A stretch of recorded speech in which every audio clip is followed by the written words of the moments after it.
Hello everyone, this is चंद्र। आप देख रहे हैं हमारे चैनल कोडर्स फीड। जैसे कि हमने पिछले लेक्चर्स में अपना बेसिक टर्मिनोलॉजीज के बारे में पढ़ा था, एलिमेंट्री डेटा ऑर्गेनाइजेशन के बारे में पढ़ा था, बिल्ट इन डेटा टाइप्स के बारे में पढ़ा था, एल्गोरिथम के बारे में पढ़ा था, उसकी इफिशिएंसी के बारे में पढ़ा था एंड काफ़ी सारे हमने इंपॉर्टेंट चीज़ें भी कवर की थी। तो डिस्क्रिप्शन में लिंक दिया हुआ है प्लेलिस्ट का, आप उससे जाके एक्सेस कर सकते हैं। और आज के इस वीडियो में वैसे तो हम टाइम एंड स्पेस कॉम्प्लेक्सिटी के बारे में पढ़ने वाले थे, बट उससे पहले हमें कुछ इंपॉर्टेंट चीज़ों के बारे में जानना बहुत ज़्यादा ज़रूरी है। बेसिक एक आइडिया अगर हम ऊपर से ले लेंगे तब जाके हमें काफ़ी ज़्यादा ईजी होगा टाइम कॉम्प्लेक्सिटी के वो पढ़ना, स्पेस कॉम्प्लेक्सिटी को पढ़ना, एसिम्प्टोटिक नोटेशंस के बारे में समझना, जो भी चीज़ें हैं वो सब चीज़ें हम कवर करेंगे। तो चलिए वीडियो को शुरू करते हैं। तो जैसे कि हम सबसे पहले पढ़ेंगे एनालिसिस ऑफ एल्गोरिथम, क्योंकि अगर हम स्पेस कॉम्प्लेक्सिटी, टाइम कॉम्प्लेक्सिटी के बारे में पढ़ेंगे तो सबसे पहले हमें ये जानना जरूरी है ना कि ये हम एनालाइज कैसे करते हैं एल्गोरिथम को। तो जैसे कि यहाँ पे हमने एक एग्जांपल ले रखा है कि सम ऑफ n नेचुरल नंबर्स, हमने कोई n नेचुरल नंबर्स हैं उनका हमको सम फाइंड करना है। जैसे अगर मैंने आपको 5 दिया है तो 1 + 2 + 3 + 4 + 5 उसका जो टोटल सम आ जाए वो आपको फाइंड करना होगा। उसी तरीके जैसे मैंने आप एग्जाम्पल दे रखा है n = 3, तो यहाँ पर हमारा चाहिए 1 + 2 + 3। तो इसी तरीके से n = 5 तो उसका हमारा आ गया टोटल 15। तो इसको कुछ करने के अलग अलग तरीके हो सकते हैं, डिफरेंट टाइप का फंक्शन इसके ऊपर लिख सकते हैं। जैसे कि यहाँ पे मैंने अपने सबसे पहला फंक्शन लिख रखा है, यह फंक्शन 1 लिया है और यहाँ पे मैंने इसके अंदर आर्ग्यूमेंट्स दे दी int n। तो अगर मैं क्या मैं एक लॉजिक बिल्ड करूँ तो n × n + के 1 / 2, ये आपने एक फॉर्मूला देखा होगा जिससे टर्म का उसका आप सम निकाल लेते हैं, ठीक है, उसके नंबर ऑफ टर्म्स की। तो जैसे कि अगर मैं यहाँ पे दूसरे फंक्शन का सम = 0 ले लिया जिसके अंदर हमारी सम की वैल्यू स्टोर होगी और यहाँ पे मैंने एक फॉर लूप चला दिया i 1 से लेके i up to n तक। तो यहाँ पर हमारा क्या होगा, सबसे पहले हमारी वैल्यू यहाँ पे 0 होगी। जब i की वैल्यू हमारी 1 होगी तो यहाँ पर हमारा 0 + 1 फिर हमारी 1 हो जाएगी, फिर हमारा i = 2 तक चलेगा, 3 तक चलेगा, ऐसे कर करके हमारा 1 + 2 + 3 प्लस ऐसे करके हमारा ये ऐड होता रहेगा। तो अगर मैंने यहाँ पे 5 दी वैल्यू तो यहाँ पे 1 से लेके ये 5 तक चलेगा, तो यानी 1 + 2 + 3 + 4 + 5 तो हमारा आ जाएगा 15। तो अगर एक हमारा तीसरा मेथड था इसमें हमने सम = 0 लिया, लेकिन यहाँ पर हमने नेस्टेड लूप्स लगा दिए। जैसे मैं फॉर लूप लगाया i = लेके n तक, ठीक है, और सबसे पहले जो मेरी i की वैल्यू थी वो हमारा यहाँ तक चलेगा। अब ये उस i की वैल्यू के लिए पूरा j एक बार चलाएगा। जैसे कि अगर मैंने यहाँ पे n की वैल्यू दे दी मान लीजिए 5, ठीक है, तो यहाँ पर हमारा क्या होगा, j = उतने नंबर तक पूरे का पूरा चलेगा। जैसे कि 1 तक था, सबसे पहले i की वैल्यू 1 थी तो j हमारा 1 टाइम चलेगा, तो 1 हो गया, ठीक है। अब हमने यहाँ पर i की वैल्यू दे दी 2, तो 1 था वो, अब उसके अंदर प्लस हो गया। अब उसमें प्लस क्या होगा, i यहाँ पे 2 बार चलेगा तो 1 + 1 यानी कि 1 + के 1 + 1, ऐसे करके ये हमारा जो सम है हम नेचुरल नंबर्स का वो फाइंड कर पाएंगे। सो वीडियो में आगे बढ़ने से पहले आपसे बिल्कुल बहुत इंपॉर्टेंट अपडेट है। अनअकैडमी लेकर आ रहा है all India mock test series for GATE 2022। इस सीरीज की हेल्प से आपको गेट क्लियर करने में काफी हेल्प मिलेगी, क्योंकि इस सीरीज को इंडिया के टॉप एजुकेटर से डिजाइन किया गया। इसमें आपका सारा का सारा सिलेबस कवर किया जाएगा, इसमें आपको एक्चुअल एग्जाम लाइक सेटिंग मिलेगी और आपको ऑल इंडिया रैंकिंग भी मिलेगी, और अपने वीक एरियाज को आप आइडेंटिफाई कर सकते हैं with the help of video solutions. So link is in the description, please check out.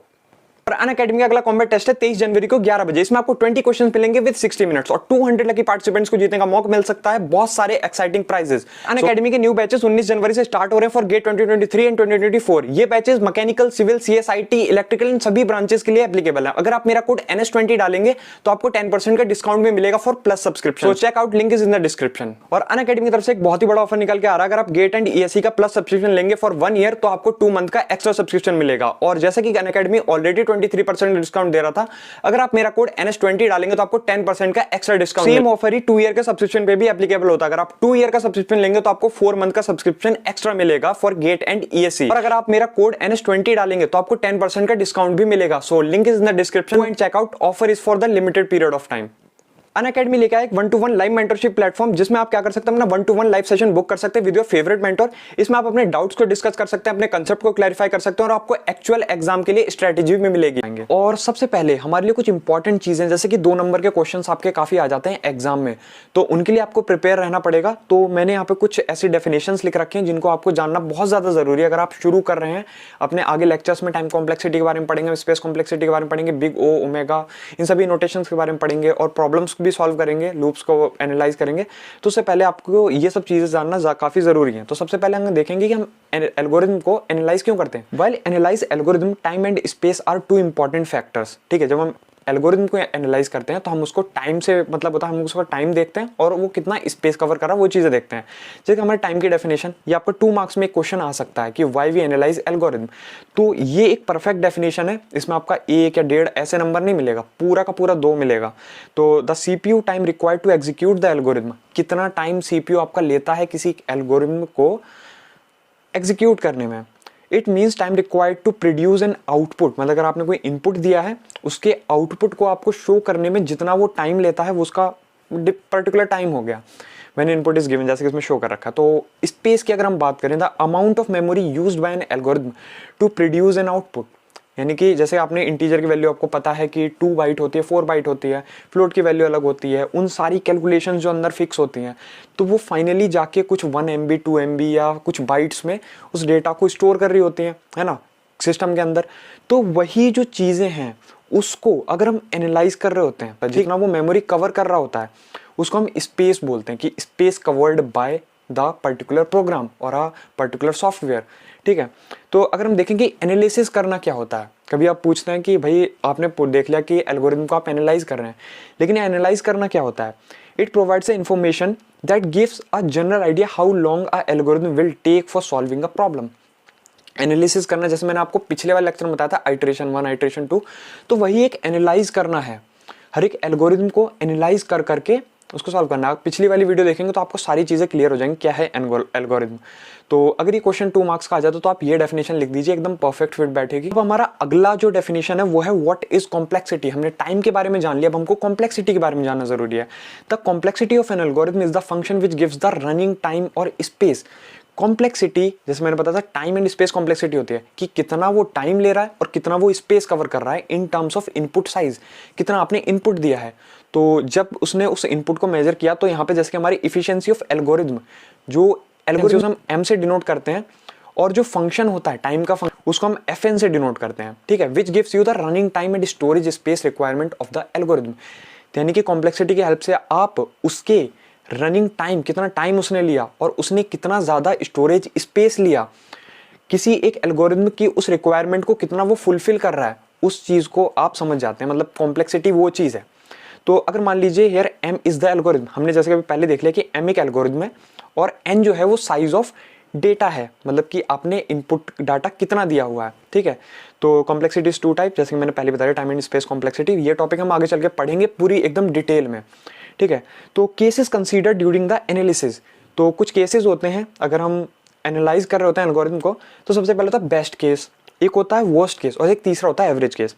तो सबसे पहले हम बेस्ट केस देखते हैं कि with this input algorithm take shortest time to execute, मतलब कि कम से कम टाइम में अगर कोई हमारी एल्गोरिथम एग्जीक्यूट हो जाती है, यानी हमने जो प्रोग्राम लिखा है या कुछ भी जो हमारा एग्जीक्यूट हो जाता है कम से कम टाइम के अंदर, तो हम उसको बेस्ट केस बोलते हैं। लाइक सर्चिंग, अगर आप सर्चिंग कर रहे हैं तो अगर आप कोई पर्टिकुलर एलिमेंट को सर्च कर रहे हैं किसी एक एरे में से मान लीजिए, तो अगर वो आपको पहले ही इंडेक्स पे मिल जाता तो वो सबसे बेस्ट केस है।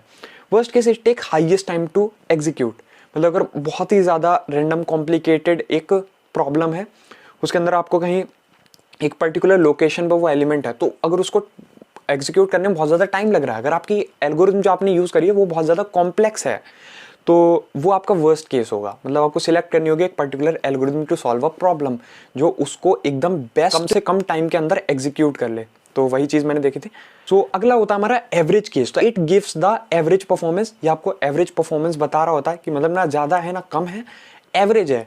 मतलब कई बार ऐसा होता है कि आप किसी प्रॉब्लम में फंस जाते हैं, तो आप बेस्ट केस के लिए आपको कोई एल्गोरिथम नहीं मिल रही है, आपने वर्स्ट केस के लिए लग रही है, बट वो बहुत ही ज़्यादा टाइम कॉम्प्लेक्सिटी बहुत ही ज़्यादा हाई हो रही है। मतलब आपने ब्रूट फोर्स लिया, एक लॉजिक बिल्ड किया और आपने एल्गोरिथम की हेल्प से उसका पूरा का पूरा कोड लिख दिया, बट अगर एक ऐसी बीच की कंडीशन आ जाती है कि एवरेज केस में कि आपकी एल्गोरिथम चल रही है, ये कुछ स्टेप्स होते हैं, अगर आप उनको एनालाइज करेंगे तो कुछ नहीं, ना ज़्यादा बेस्ट होगा ना वर्स्ट होगा। Determining the number of different groups into which all possible input sets can be divided. हम डिफरेंट ग्रुप्स में अपने इनपुट सेट्स को डिवाइड कर देते हैं और फिर उनको एनालाइज करते हैं। Like determine the probability that the input will come from each of this groups. हमने उन ग्रुप्स में अलग अलग लिया और हम उसमें प्रोबेबिलिटी फाइंड करने की किस ग्रुप से आने की, जो आपका आउटपुट है वो आने की ज़्यादा प्रोबेबिलिटी है। तो determine the how long the algorithm will run from each of these groups, कि कितने लंबे टाइम तक एल्गोरिथम चल गई, ये सभी चीज़ें हम काफ़ी हल्के समझ रहे हैं। ये सारी चीज़ें हम बहुत ज़्यादा डिटेल में समझेंगे जब इनके ऊपर पर्टिकुलर वीडियो आएगी, जब हम big O operation, big omega, ये सारी की सारी चीज़ें कर रहे होंगे ना, तो काफ़ी डिटेल में आपको समझ आएगी। तो अगर हम एवरेज केस को फाइंड कर रहे होते हैं कि टाइम कितना लग रहा है, तो उसके लिए फॉर्मूला होता है AN is equals to sigma I1 to M PI into TI। तो इसमें हमारा क्या होता है, N होता है हमारा size of the input, M होता है हमारा नंबर ऑफ ग्रुप्स कि हमने कितने ग्रुप्स लिए हैं, ये ठीक है, ये I की वैल्यू आपके नंबर ऑफ ग्रुप्स को डिफाइन कर रही है। तो PI stands for the probability that input will be come from the group I and TI stands for the time, मतलब कितना टाइम लग रहा है और प्रोबेबिलिटी क्या है, ये सारा का सारा एक फॉर्मूला है। इसके ऊपर कुछ एक न्यूमेरिकल हम देखेंगे, लेकिन इस वीडियो में ना, अगले वीडियो में जब हम मेन आपकी प्रॉब्लम सॉल्व कर रहे होंगे, लाइक अभी रो मेजर, कॉलम मेजर, जब आपके एरेज में आएंगे, उससे पहले हम इन चीज़ों को देख लेंगे। मतलब ये मेन काफ़ी वैल्यू रखते हैं आपके एग्जाम्स में। तो आज के इस वीडियो में हमने काफ़ी सारी चीज़ें समझी।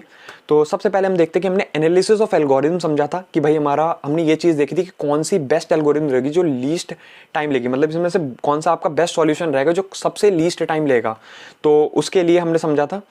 तो अगला अगर हम आ जाते हैं तो यहाँ पर हमने देखा था कि एनालाइज, हम एल्गोरिथम को एनालाइज कैसे करते हैं, क्या क्या चीज़ें उसके अंदर आती हैं, और एनालिसिस क्या होता है, और आपका कॉम्प्लेक्सिटी क्या होता है, और कौन कौन से केसेस कंसीडर किए जाते हैं during the analysis of algorithm.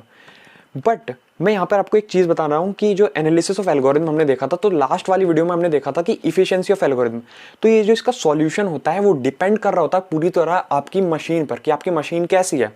Like अगर आपकी मशीन एक बहुत ज़्यादा फास्ट है और एक बहुत ज़्यादा स्लो मशीन है, तो आपका जो एक सॉल्यूशन है वो बहुत ही ज़्यादा एप्रोप्रिएट, मतलब बहुत ही ज़्यादा सही है, ठीक है, बहुत अच्छी इफिशिएंसी वाला है और थोड़ा लो इफिशिएंसी वाला है। तो अगर आप हाई अच्छी वाली मशीन, जो फास्ट मशीन है, उसके अंदर उस प्रॉब्लम को चला रहे हैं, तो वो कुछ पर्टिकुलर मान लीजिए 10 सेकंड्स ले रही है, लेकिन दूसरी मशीन में जो आपका बेस्ट सॉल्यूशन है वो आपका जो है 12 सेकंड्स ले रहा है। उसके पीछे रीज़न क्या हो सकता है, आपकी मशीन जो स्लो है। तो मशीन डिपेंडेंट भी हो सकता है आपकी प्रॉब्लम, ठीक है। तो टाइम काफ़ी वेरी करता है, मशीन डिपेंडेंट हो गया और आपके इनपुट पे डिपेंडेंट हो गया कि आप कौन सा इनपुट यूज़ कर रहे हैं, है ना। तो इसी के साथ के वीडियो खत्म करते हैं। अगर आपको हमारी वीडियो पसंद आए तो प्लीज़ वीडियो को लाइक करिए, चैनल को सब्सक्राइब करिए और ज़्यादा से ज़्यादा लोगों में इस वीडियो को शेयर कीजिए। और प्लेलिस्ट में मैंने डिस्क्रिप्शन में मैंने अपना प्लेलिस्ट का लिंक दे दिया, आप उसको भी चेकआउट कर सकते हैं। और अनअकैडमी के जितने भी लिंक्स हैं, जो भी आपके कोर्सेज आप परचेज करना चाहते हैं, ये लिंक्स भी डिस्क्रिप्शन में, आप उनको भी चेकआउट कर सकते हो और मेरा रेफर कोड NS20 भी यूज़ कर सकते हैं। So have a good day, bye bye.